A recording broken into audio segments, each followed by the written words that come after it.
नमस्कार. आजच्या व्हिडिओमध्ये आपण पाहणार आहोत की 19 ऑगस्ट रोजी तिसरा श्रावणी सोमवार आहे आणि या दिवशीची शिवमूठ आहे मूग, म्हणजे हिरवे मूग, अख्खे मूग. तर या दिवशी आपण शंभूंची पूजा करणार आहोत, त्यांना अभिषेक करणार आहोत, जलाभिषेक, दुग्धाभिषेक करणार आहोत आणि मूगही शिवामूठ वाहणार आहोत. तर शिवामूठ व्हायची आहे, त्याच्यानंतर दिवसभर भोलेनाथांच्या सेवा करायच्या आहेत. उपवास कसा करायचा आहे, पारणं कसं करायचं आहे आणि संध्याकाळचे आणि पहाटेचे पूजाविधी आपण या आजच्या व्हिडिओमध्ये पाहणार आहोत.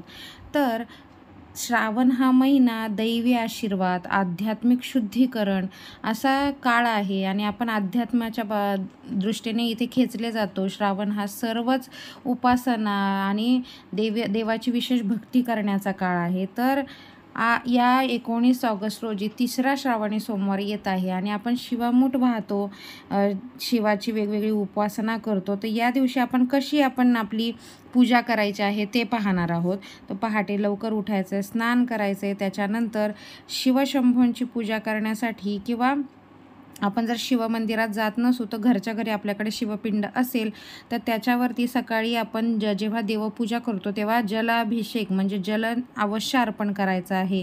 त्यामुळे जो आपण उपवास करणार आहोत किंवा आपण जे दिवसभर एकभुक्त राहून व्रत करणार आहोत ते सफळ होते. त्याच्यानंतर आपण जर उपवास करणार आहोत तर आपण फक्त फळे किंवा दूध घेऊ शकतो किंवा काही जण निर्जळी उपवास देखील करतात, म्हणजे पाणी देखील घेत नाही किंवा मग एकभुक्त राहतात, म्हणजे दिवसभर काही खायचं नाही आणि प्रदोष समयी म्हणजे साधारण 7च्या दरम्यान ते उपवास सोडतात. असा आपण हा उपवास करू शकतो. त्याचप्रमाणे आपण जर घरी पूजा करणार असू तर सकाळमध्ये आपण शिवशंभूंची पूजा करायची आहे. एका तामणामध्ये किंवा ताटामध्ये आपण थोडेशा अक्षता ठेवून त्याच्यावरती शिवपिंड ठेवायचे आहे. त्याच्यानंतर अवश्य शिवशंभूंना भस्म लावायचं आहे. ते 3 बोटांनी भस्म लावायचं आहे की जसं ब्रह्मा, विष्णू, महेश यांच्या नावाने ते भस्म लावायचं आहे. आणि आपण अगोदर तर अभिषेक केलेलाच आहे, जलाभिषेक. जर आपल्याला दुग्धाभिषेक करायचा असेल तो करायचा आहे किंवा मध अर्पण करायचं आहे, तेल अर्पण करायचं आहे आणि आपण त्याच्यानंतर शिवशंभूंना पुन्हा पाण्याने स्वच्छ करून घ्यायचं आहे आणि मग ही पूजेची मांडणी करून घ्यायची आहे. त्याच्यानंतर अवतीभोवती फुलांची सजावट करून घ्यायची. पांढरी फुलं अवश्य व्हायची आहेत, त्याने शिवशंभू प्रसन्न होतात. त्याच्यानंतर बेलाचे पानं घ्यायची आहेत, ती स्वच्छ करून घ्यायची. त्याचं देठ जे असतं म्हणजे तोडलेलं ते काढून घ्यायचं आहे. त्याच्यावरती जर शक्य असेल तर अष्टगंधाने किंवा आपल्याकडे चंदनाने ओम नमः शिवाय लिहायचं आहे, ते वाहायचं आहे. त्याच्यानंतर आपण हातामध्ये मूग घ्यायचे आहेत. या तिसऱ्या सोमवारी शिवमूठ मूग असल्यामुळे आपण शिवाला मूग अर्पण करणार आहोत. तर शिवमूठ आपण घ्यायची आहे, थोडीशी ओलसर करायची आहे ती आणि त्याच्यानंतरच आपण शिवपिंडीवर वाहायची आहे. तर शिवमूठ वाहताना आपण हा मंत्र अवश्य म्हणायचा आहे की शिवा शिवा महादेवा माझी शिवमूठ ईश्वरा देवा.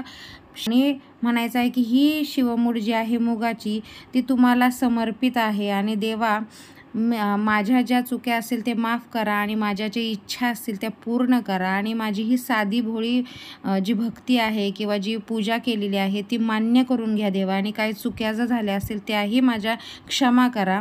असं हे शिवमूठ वाहताना मनातल्या मनात आपण म्हणायचं आहे आणि अवश्य शिवपूजन करताना सतत ओम नमः शिवाय या मंत्राचा जप करायचा आहे.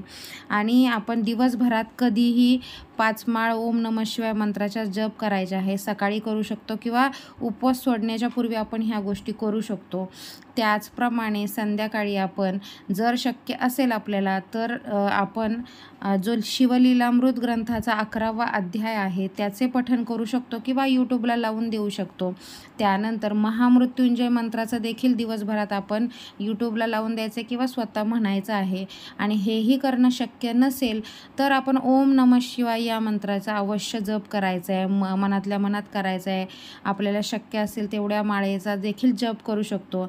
आणि उपवास सोडताना आपण एक गोष्ट अवश्य लक्षात ठेवायची आहे की उपवास सोडण्यापूर्वी आपण शिवशंभूच्या पिंडीवरती 1 बेलाचं पान अवश्य व्हायचं आहे आणि दिवसभरात आपण उपवास केला, एकभुक्त राहिलो तरी आपण जी सेवा केली ती तुम्ही मान्य करून घ्या भोलेनाथा आणि ज्या काही दिवसभरात माझ्या हातून चुका झाल्या त्या क्षमा करा असे म्हणून हे बेलपत्र व्हायचे आहे. बेलपत्र वाहताना किमान 5 किंवा 11 वेळा ओम नमः शिवाय मंत्राचा जप करायचा आहे आणि मग आपण उपवास सोडायचा आहे. तर अशा प्रकारे आपण तिसऱ्या श्रावणी सोमवारी आपण असे उपवास करायचा आहे, शिवामूठ अर्पण करायचे. जो मी मंत्र सांगितला आहे साधा, तो म्हणायचा आहे.